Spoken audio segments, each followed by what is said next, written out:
যুক্তরাষ্ট্রকে পরাজয় মেনে নেওয়ার আহ্বান জানিয়েছে ইরান। তারা বলেছে তেহরানের নির্দেশেই হরমুজ প্রণালী খোলা বা বন্ধ হবে। এদিকে মার্কিন প্রেসিডেন্ট ডোনাল্ড ট্রাম্প বলেছেন ইরানকে পরাজিত করার পর খুব শিগগিরই হরমুজ প্রণালীকে যুক্তরাষ্ট্রের ভূখণ্ড ঘোষণা করা হবে। একই সাথে যুদ্ধ চলাকালে জ্বালানির বাড়তি দাম মেনে নিতে মার্কিনীদের আহ্বান জানিয়েছেন ট্রাম্প।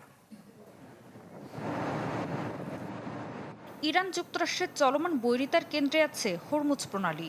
বৈশ্বিক জ্বালানি সরবরাহের অন্যতম গুরুত্বপূর্ণ এই নৌপথকে যুক্তরাষ্ট্রের ভূখণ্ড হিসেবে ঘোষণা দেওয়া হবে। মার্কিন প্রেসিডেন্ট ডোনাল্ড ট্রাম্প কথা বলেছেন, যা নিয়ে তৈরি হয়েছে নতুন উত্তেজনা। ইরানকে পরাজিত করার পর শিগগিরই হরমুজ প্রণালীকে যুক্তরাষ্ট্রের ভূখণ্ড হিসেবে ঘোষণা করা হবে। নগদ নিয়ে এলো হার না মানা হার অফার। সর্বনিম্ন 10,000 টাকা রেমিটেন্স নগদে পাঠালে থাকছে স্বর্ণের হার জেতার সুযোগ। বর্তমানে মার্কিন অবরোধের কারণে ইরানের অনুমতি ছাড়া কোনো জাহাজ হরমুজ দিয়ে চলাচল করতে পারছে না। নিউ ইয়র্কের গার্ডেন সিটিতে এই সমাবেশে জ্বালানির দাম আরও বাড়তে পারে মার্কিনীদের সতর্ক করেন ডোনাল্ড ট্রাম্প। বলেন ইরান যাতে পারমাণবিক অস্ত্র তৈরি করতে না পারে সেজন্য এই বাড়তি খরচ মেনে নিতে হবে। ট্রাম্পের এই বক্তব্যের কড়া প্রতিক্রিয়া জানিয়েছে ইরান।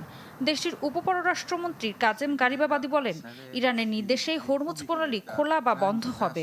যুক্তরাষ্ট্র পরাজয়ের বাস্তবতা না মানা পর্যন্ত অবরোধ কার্যকর রাখবে ইরান।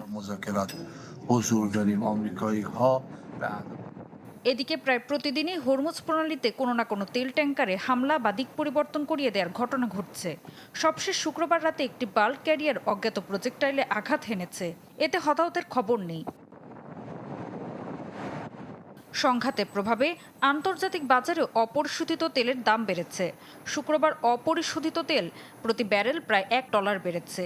আর যুক্তরাষ্ট্রে প্রতি গ্যালন গ্যাসোলিনের গড় দাম দাঁড়িয়েছে প্রায় $4.8, যা গেল বছরের তুলনায় 29% বেশি।